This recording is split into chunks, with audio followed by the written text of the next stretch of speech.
Daily Capper, a YouTube rabbit hole by Nick Crowley. What's good? How your day going? How your morning, your evening, your night, whenever you're watching this video. I'm not about to talk your ears off.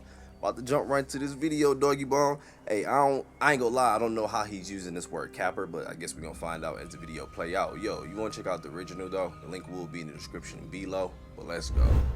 YouTube video explaining how she was relentlessly bullied. But heard too late. Police say tips have been flooding in connection with the 15-year-old chef. September 7th, 2012. A 15-year-old girl uploads a video to YouTube documenting her ongoing struggle with cyber harassment and blackmail being done at the hands of an unnamed individual. Throughout the video, not a single word is spoken. Instead, the teen tells her story through dialogue written on paper cards, flipping through them one by one, painting a picture of the traumatic abuse she was living through. Just over 1 month later, she would be dead, as a direct result of that very harassment. The story of Amanda Todd is one of the most heartbreaking across all of YouTube, with the case sending ripples not only across the site, but across the world as well, with the fallout still being felt to this very day. And from this case, a light was briefly cast on one of the darker corners the internet has ever seen, momentarily illuminating a community that was never meant to be seen by the public eye, with a rabbit hole even more bizarre than anything we've covered on this channel before. And today, we're diving down to its very depths. With your anchor person, Doris Marmy, and welcome to The Daily Capper. Happy hunting.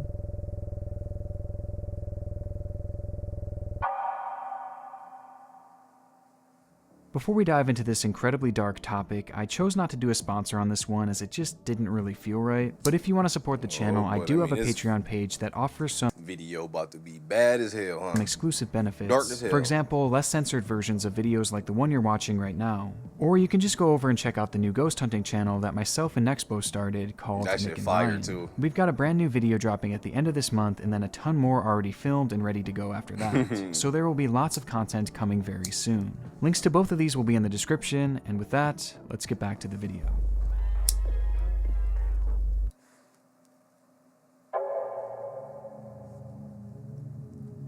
The story begins in the early days of the internet, a time when, due to the general public's lack of understanding of this new online world, moderation was at its most primitive and nefarious activity ran rampant, with many of the worst examples coming from the dawn of live streaming.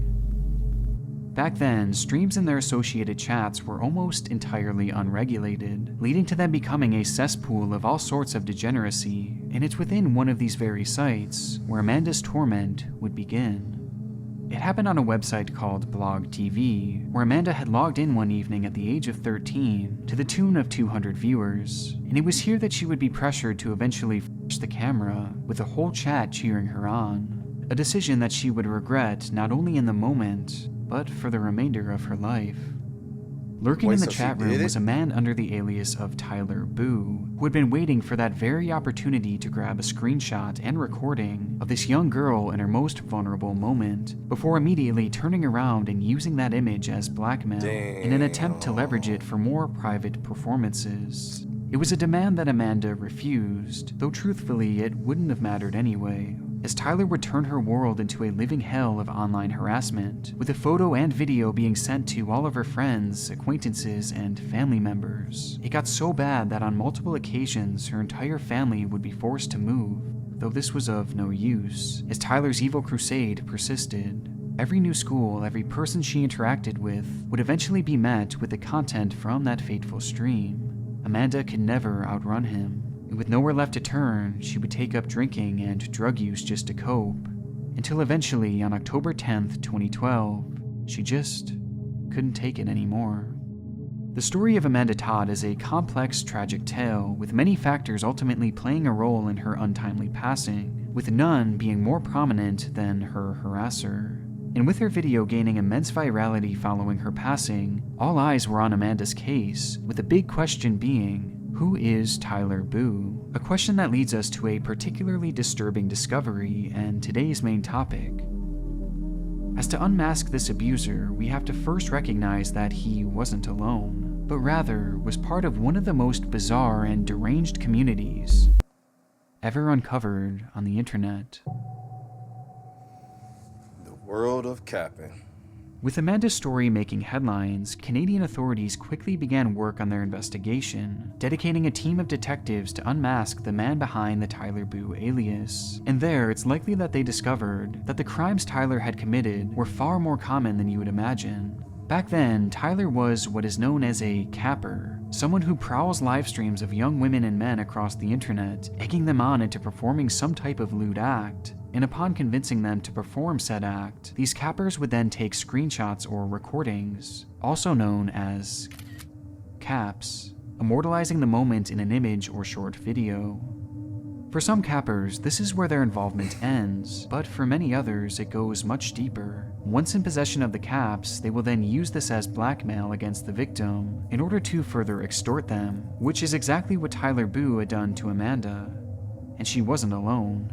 Back then, this kind of stuff happened on a freakishly regular basis, with hundreds, even thousands of cappers operating on a given night, with their list of victims being essentially immeasurable. Victims who had their lives completely and utterly destroyed by these malevolent outside forces that forbade them from ever speaking out.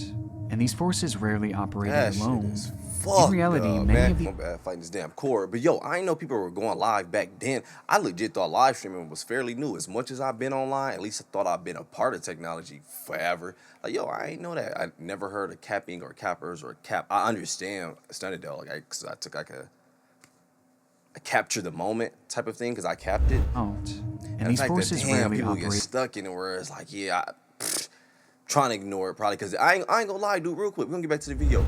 I do feel like, yo, bullying, I feel like they got it. It's far worse for people now versus how we got it. You know how we always like to say in the 90s, we do this.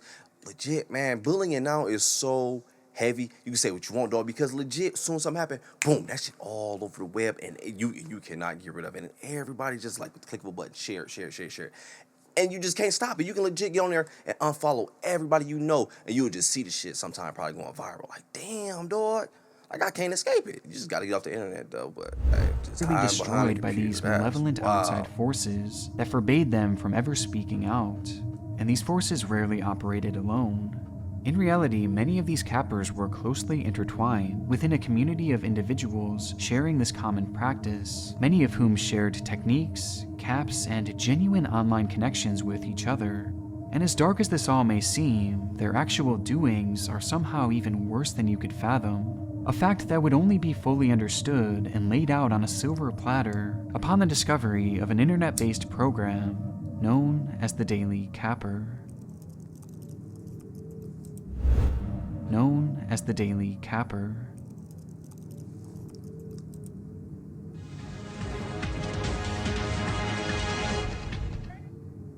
Happy Father's Day, cappers and camera folks.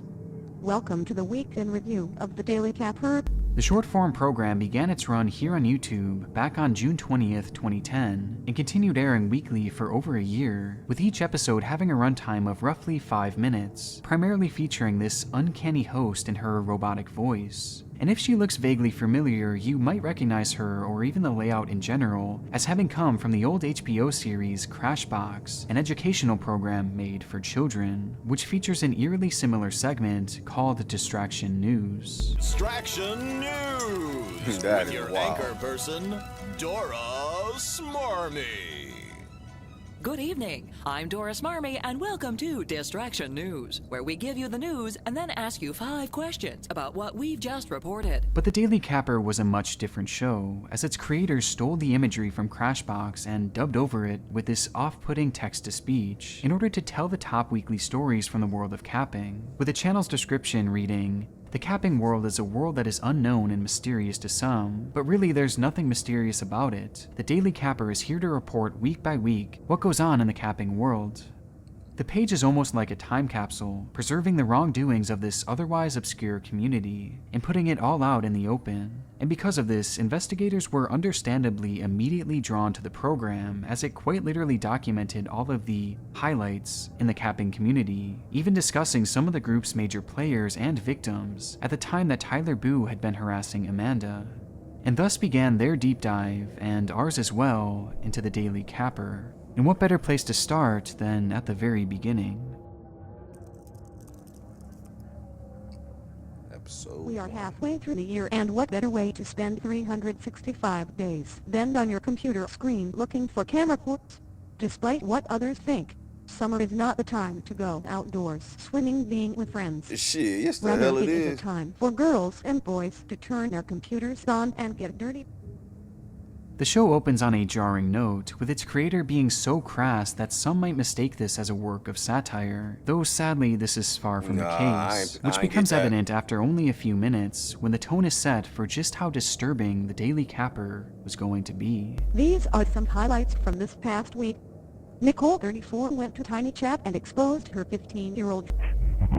She was later heroed and blackmailed by Doc Holliday. Throughout the episode, multiple stories are told about what the capping community had been up to, with the host referring to the accusation of these caps as I keep hearing this. You know what I'm hearing it is, man. Forget listening what to the this. capping This is community had been up sick-ass to, shit. with the host referring to the accusation of these caps as epic wins, a common phrase throughout the capping community, a true indicator of the time period in which the show had aired.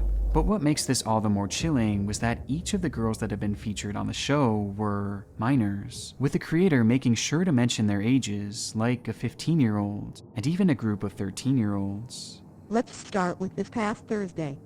Epic Win was delivered in the form of 4 13-year-old girls from Blog TV Jr. and all for a room of 300.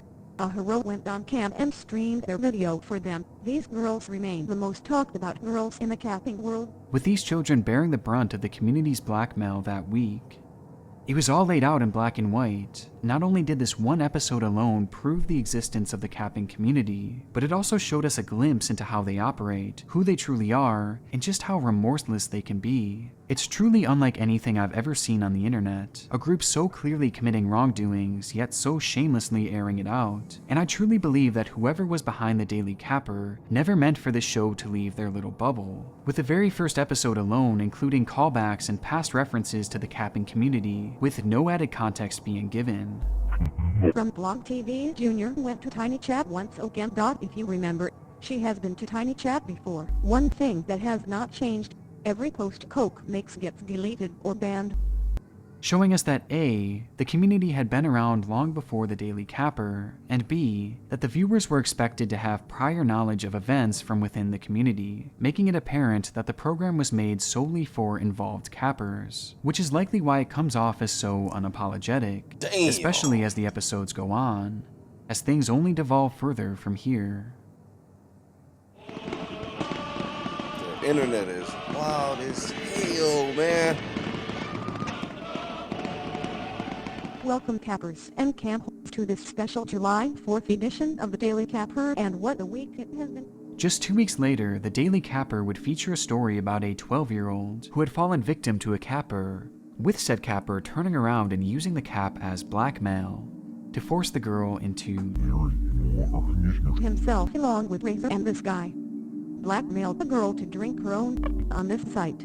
a move that was celebrated by the host, as the Daily Capper didn't just highlight the best caps of the week, but also the best instances of blackmail, with the host making it very clear throughout the program just how much he appreciated the art of blackmail.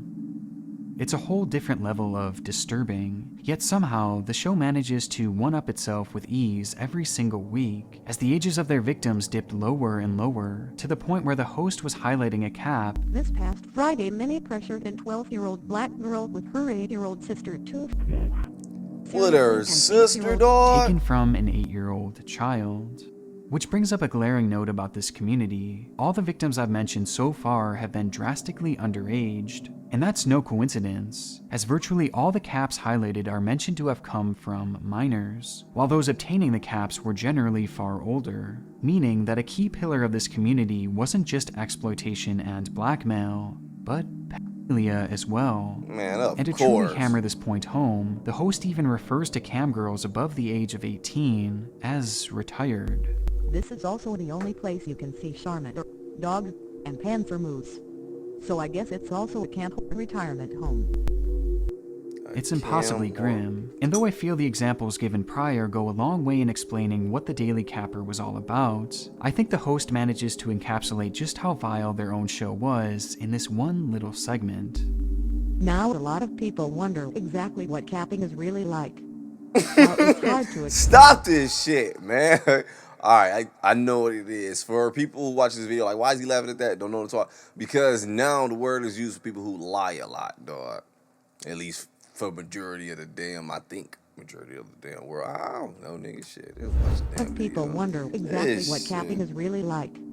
While it's hard to explain every aspect in such a short period of time, some people have gone as far as to describe it as an underground version of Girls Gone Wild. Of course, there are a lot of differences between capping and Girls Gone Wild. For one, there are no blackmailers on Girls Gone Wild. But then again, those girls know they're going to have their videos shared all over the world. While girls on the internet will cry when they get recorded, that is a huge difference between capping and Girls Gone Wild.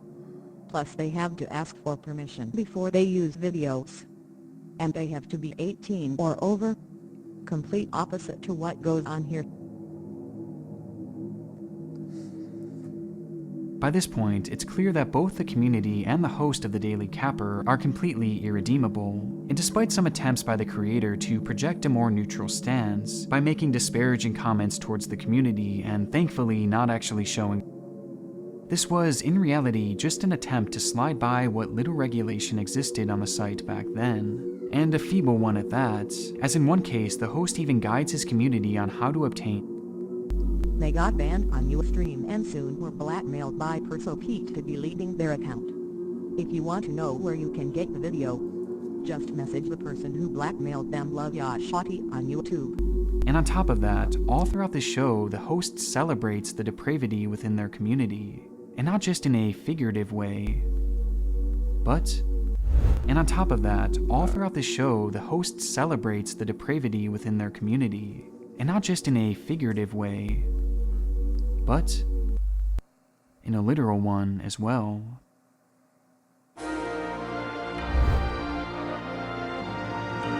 Capper Award, dog. Full results.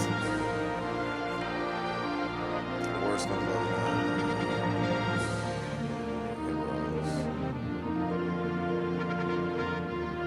the legit celebrating their status.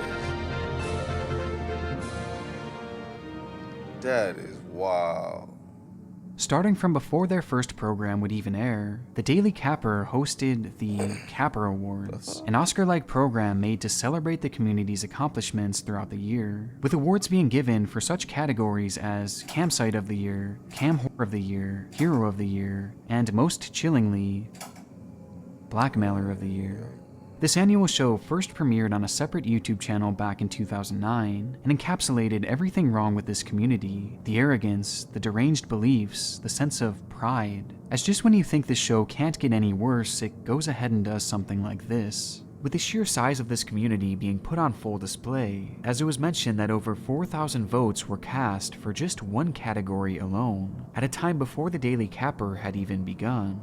And this wasn't a one-time affair either, as in 2010 the show would return, this time being made into a full program in the styling that we're now used to. Welcome cappers and campers to the official 2010 Capper Awards voting video. Here we will go over the awards and the nominees. Blackmailer of the Year. This one is for the purpose of the internet. Again, many of the same disturbed categories remained, with the most prominent being Blackmailer of the Year, which following community voting would be awarded to a user named Cody1206, who gained notoriety following his harassment of a young girl named Peyton. Currently on Blog TV Jr., the girl named Peyton is being blackmailed every day by her mom Cody1206. So as usual with every blackmail, Peyton will give in to every request until Cody gets tired of her months from now and releases all her videos. The situation sounds all too familiar to Amanda's, and not only did the capping community know the full extent of her torment, they celebrated it at an award show. And if this all wasn't bad enough, especially considering how Amanda's story would turn out, the host had this to say in a prior episode in regards to a young girl who suddenly disappeared after being harassed by this very community. According to her Twitter, she ran away. Other sources have said she committed. Wherever she is now, we won't remember next week.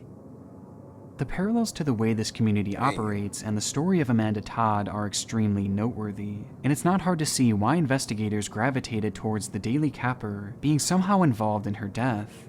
After all, most of these cappers seem to be in a tight-knit group. However, there was one major reason for investigators to train their attention onto the Daily Capper, and it's a particularly devastating one.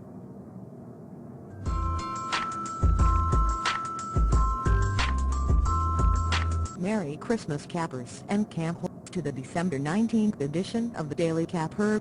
Meanwhile, another girl from blog has been talked about a lot this week. Denouncing Amanda.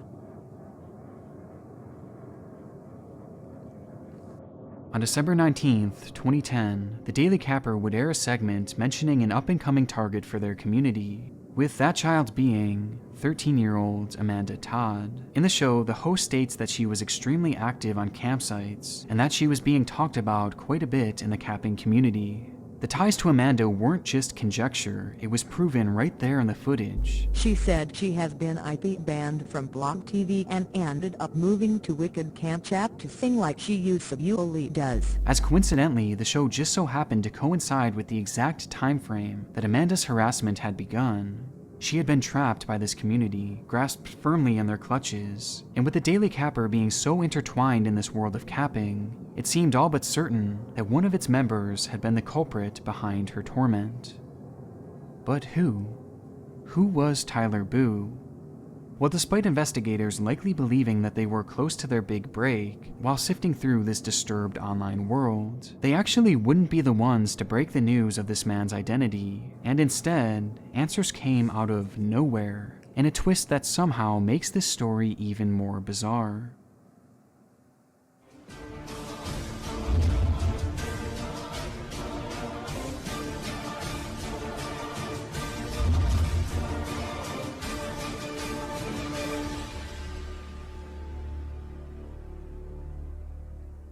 Dear citizens of our nation, we have brought this announcement forwards solely for the purpose of releasing Amanda Todd's Punisher's identity.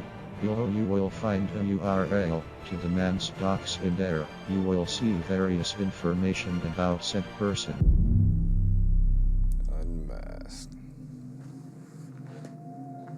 Before the police could even finish their investigation, Anonymous, the world-renowned hacking organization, would take it upon themselves to uncover Tyler Boo's identity, with their results finding him to be a major player. Damn, dog. Freaking Anonymous, man. I remember my partner was telling me about them. I don't remember if they did that. Regardless, I remember my partner telling me about them, though, yo, and I just started looking them up. I'm like, yo, shit. What if Anonymous is like not really that good? What if the whole time it's the government? They just know that you will never find them. So since they have access to everything already, let's just make it a little, I don't know. Crazy. Before the police could even finish their investigation, Anonymous, the world-renowned hacking organization, would take it upon themselves to uncover Tyler Boo's identity, with their results finding him to be a major player in the capping community. A user by the name of Cody1206, aka 2010's Blackmailer of the Year. In the program crowning Cody1206, it mentioned how he abused a young girl named Peyton, a previously discussed victim who suffered similar harassment to Amanda, and with this notion, Anonymous dug deeper into the man, until they were able to prove that this same account was in constant contact with Amanda, and had supposedly been streaming her cap on this account for the whole world to see. And to add even more to Cody's rap sheet, he was supposedly already in the process of being charged with sexual assault on a minor. Anonymous had found their guy, and upon confirming this among themselves, they would publish this video including his full docs, with all of his private information being leaked to the whole world, with his real name turning out to actually be Cody. And just like that, the internet's #1 villain was unmasked. But there was just one issue. Anonymous actually got it wrong. Ooh, shit. And when I say wrong, I mean they were completely off. As it turns out, the phone numbers and addresses belonged to entirely different people, and the birthday they provided for Cody was off by over a decade. And to somehow make it even worse, it would later be confirmed that Cody wasn't even Tyler Boo. And upon the conclusion of the official police investigation, it would be revealed that Amanda's harasser was actually a 44-year-old Dutchman by the name of Aiden Coben, a notorious online predator known to have almost 100 different Facebook accounts in which he used for capping, with the man racking up an extremely long list of different Facebook accounts in which he used for capping, with the man racking up an extremely long list of victims throughout the years, including Amanda, who he had tormented constantly for 3 long years leading to her passing. And though Cody did get caught in the crossfire here, I still have no sympathy for him, as he was undoubtedly a known capper in the community, and one of their most celebrated as well. For real. And to make it even worse, it's believed that Cody and Amanda were actually friends, or at least Cody was pretending to be her friend, while at the same time, he was actually showing and sharing her caps regularly, meaning that he too was guilty for the harassment that Amanda was receiving. But despite this story being all over the place at this point, when it was all said and done, the case was finally solved, and some justice was served for Amanda, with Aiden going on to receive a prison sentence of 13 years. But that doesn't mean our story is totally finished, as whatever happened to the Daily Capper? Strangely, in early 2011, a full year before Amanda's passing, the show would come to an unceremonious end, with no real rhyme or reason being given. Shortly before this, it's known that the creator was dealing with issues on YouTube, likely due to improving moderation, causing the show to be kicked from the site and moved to other various websites like Daily Motion, where it can still be found to this very day. However, following the Capper Awards for 2010, it seems like everything just kind of stopped. And it wasn't just the channel that went silent either. Alongside the show itself was an associated website called thedailycapper.com, which featured recaps and updates from the weekly episodes, and even including what seems to be a monthly downloadable magazine of sorts, which included God knows what. With this website and its services also ceasing around this very same time. And on top of this, there was even a separate YouTube channel run by the owner of the Daily Capper called The Capper Cartoons, which included animated stories about well-known cappers.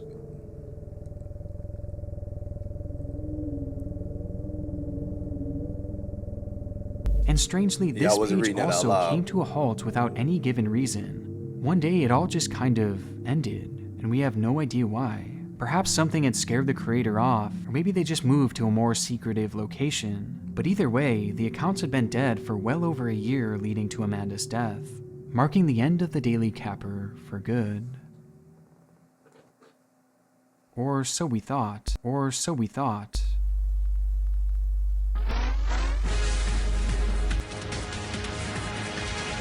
Welcome to another edition of the Daily Capper. We just wanted to help provide a few more details to the recent Amanda Todd tragedy. Out of nowhere, during Amanda's investigation, when the national spotlight was flashed on the long-defunct show, the Daily Capper would return for just a single episode to try and push the blame on Cody for the harassment of Amanda, as the show had aired right after Anonymous had dropped their video. But what makes this episode in particular so disturbing is the fact that it shows proof that not only had the Daily Capper interacted with Amanda, but also that Amanda had interacted with them. As most of you know, we did a report on Amanda Todd during the time this tragic series of events began occurring. We are able to confirm the timeline in which this all began, as well as a background and information on those involved. There is one thing we can confirm about Amanda. On January 4, 2011, she commented on our video report, in which she was featured, detailing how she was being blackmailed. She states that she did in fact contact the police about her situation. Obviously, they were of no real assistance. In a bizarre attempt to clear their name, the Daily Capper aired a comment that Amanda had... Obviously, they were of no real assistance. In a bizarre attempt to clear their name, the Daily Capper aired a comment that Amanda had left under their video, where they had initially mentioned her as being a new up-and-coming target. And it was there she wrote, "It's Amanda here. I'm getting blackmailed and the cops are out looking for the guy that posted the video of me flashing to all my family members and friends because I didn't do stuff with him on cams. Put that in your news. People are also getting charged, but the site is shut down." The host would try to spin this in a way that blamed the police for failing to stop Amanda's harassment, while posing as the good guys in this situation. Though overtly, this only proved that the Daily Capper did in fact know about Amanda's torment, and did nothing until she was already gone. This would be the final episode ever aired of the Daily Capper. And with that, the creator and all his friends fell back into their dark corners, like snakes retreating into their holes, leaving the capping community, which was once so public and prominent, to essentially dissipate. But what I find so frustrating is that even with the national attention this program received, its creator has still never been identified, despite them, in my opinion, having a clear hand in Amanda's death, by platforming and celebrating this community for all the horrible things they were doing. A community in which Aiden was most certainly intertwined with, as by the Daily Capper's own words, "You'd think anyone could be her blackmailer, right? Well, at this time, there was not a single blackmailer that the capping community was not aware of." Many factors played a role in Amanda's death, and the Daily Capper was certainly one of them. And though I know this rabbit hole goes much, much deeper, and would eventually lead to the identity of this criminal, it's nearly impossible to explore anything past this without running the risk of encountering, which means that this is where my investigation ends. And though I'm confident that at some point the creator of this show will be unmasked, this is something that, for the time being, will have to remain one of the many mysteries of the internet. Whoa. But yeah, though, definitely can't respect that decision of not wanting to continue for the possibility of bumping into you know what, don't want to see it, just to give us some content. Hey, I can highly respect that. Also want to say rest in peace to everyone who fell victim to this damn capping, and to the ones who survived it, definitely sorry you had to go through this traumatic experience, this bullying as well, man. Definitely want to send my peace your way as well. And if you're still going through this shit, I don't know if you're already talking to somebody, but definitely do, man. I kid you not, when you're young, I know it feels like it's good to hide everything from the adults around you. It is. Let me rephrase that. Some of these adults are weird. Most of these adults are, all of these adults are weird as shit. Talk to your parents, man. Talk to some cousins. Talk to, man, people you trust. You know who you can talk to, man. But either way it go, I'm about to go ahead and get up out of here, though. But yeah.